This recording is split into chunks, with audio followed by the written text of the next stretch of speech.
আসসালামু আলাইকুম সবাইকে। আশা করি সবাই ভালোই আছেন। আজকে ডে 5 এর বোলিং প্র্যাকটিস শুরু হয়ে গেল। বোলিং অনুশীলনে প্রথমে আজকে করব একটু লেন্থে বল। আসলে লেন্থ বলগুলো করব এবং নিজের যে বোলিং অ্যাকশন সেটাকে পরিবর্তন করে নতুন ভিন্ন রূপে একটা গতিময় বোলিংয়ের সৃষ্টি করব। সেই উপলক্ষে বোলিং প্র্যাকটিসটা শুরু করা, যেহেতু সামনে কিছু ম্যাচ আছে। তো এই ম্যাচগুলো খেলার জন্য আসলে অনুশীলনের কোনো বিকল্প নেই, এজন্য বোলিং অ্যাকশনটা বাড়াই নিচ্ছি।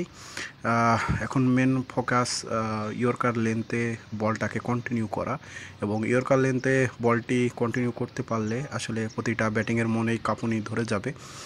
আর এই কাঁপুনি ধরানোর জন্য এক্সপ্রেস বলারদের প্রয়োজন, আর এক্সপ্রেস বলার না হলে আসলে ব্যাটিং মেরে মাঠের বাহিরে পাঠাই দেবে। তো যেটা বলা সেটাই। আজকে বলে নতুন ভেরিয়েশন করার চেষ্টা করতেছি। দেখা যাক আজকে কতগুলো নতুন ভেরিয়েশনে বল করতে পারি। বিশেষ করে গতির ওপর ফোকাস রেখে সামনে লাইন এবং লেন্থটাকে আরেকটু সুন্দর করার চেষ্টা করতেছি। যেহেতু প্রচণ্ড গরম পড়তেছে, এই গরমের ভিতরে বোলিং প্র্যাকটিসটা করা একটু কঠিন, তারপরেও ভালো ফিডব্যাক পাওয়ার জন্য বোলিংটা প্র্যাকটিস করতেছি। আর যেহেতু বোলিং প্র্যাকটিসের কোনো বিকল্প নেই, যত প্র্যাকটিস করা হবে তত ভালো পজিশন তৈরি করা হবে। আর যখন আপনি নিয়মিত প্র্যাকটিস করতে থাকবেন তখন আপনার নিজের উপর যে নিয়ন্ত্রণ সেটা আপনি পেয়ে যাবেন। যার ফলে কি হবে, বড় বড় টুর্নামেন্টে আপনি বল করতে গিয়ে আর ইতস্তত বোধ করবেন না। দেখা যায় যে টুর্নামেন্টে প্লেয়ার বল করতে বেশি একটা ভালো করতে পারে না। সেই ক্ষেত্রে আমি বলবো যে প্র্যাকটিসটা একটু বেশি করতে হবে। প্র্যাকটিসটা বেশি করলে আপনার নিজের প্রতি যে কনফিডেন্স সেটা বেড়ে যাবে, এবং কনফিডেন্স লেভেল হাই হলে প্রতিটা ব্যাটিংয়ের মনেই কাঁপুনি উঠে পড়বে। আর এটাই দরকার একজন বলারের, এটাই দরকার, এটাই মূল মন্ত্র। আসলে বলাররা সাধারণত বল যে স্টাইলে করে থাকে সেটাকে যদি ঠিক মতো ও জায়গা মতো করতে পারে তাহলে আর কোনো ব্যাপারই না। আর এই বলিংয়ের প্র্যাকটিসটা শুরু করার পরে থেকে আস্তে আস্তে বলিংয়ে উন্নতি দেখতে পাচ্ছি, কারণ প্রতিটা অনুশীলনেরই একটা উন্নতির লেভেল থাকে। আসলে আপনি যখন শুরু করবেন হয়তো বা কিছুদিন খারাপ লাগবে, তারপরে আস্তে আস্তে আপনার এই যে উন্নতি সেটা আপনি নিজেইতে দেখতে পারবেন।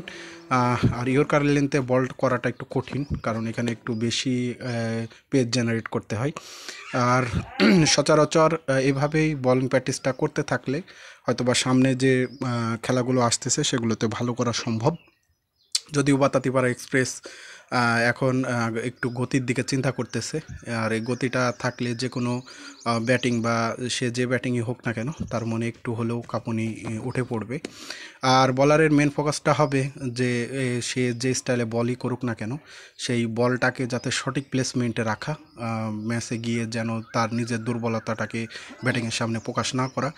বল 6টা বলের ভিতরে ব্যাটিং কয়টাই বা 6 মারতে পারবে, আসলে নিজের লেন্থ আর লাইন যদি ঠিক থাকে তাহলে আশা করা যায় সে যত বড় ও লেভেলেরই ব্যাটিং হোক না কেন আসলে সে পরাস্ত হতে বাধ্য, যদি আপনার লাইন লেন্থ এবং টাইমিং যদি ঠিক থাকে।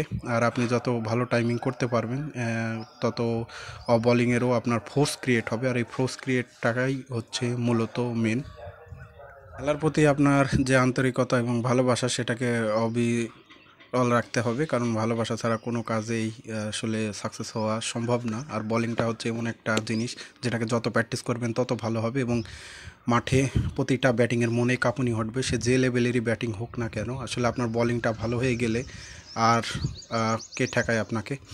তো এভাবে বোলিং প্র্যাকটিসটা শুরু করে দিলাম, যেহেতু দীর্ঘমেয়াদী কোনো খেলার হচ্ছে না, প্রতিনিয়ত খেলা হচ্ছে না, তারপরে নিজের যে স্কিল সেটাকে আরও ডেভেলপ করতেছি।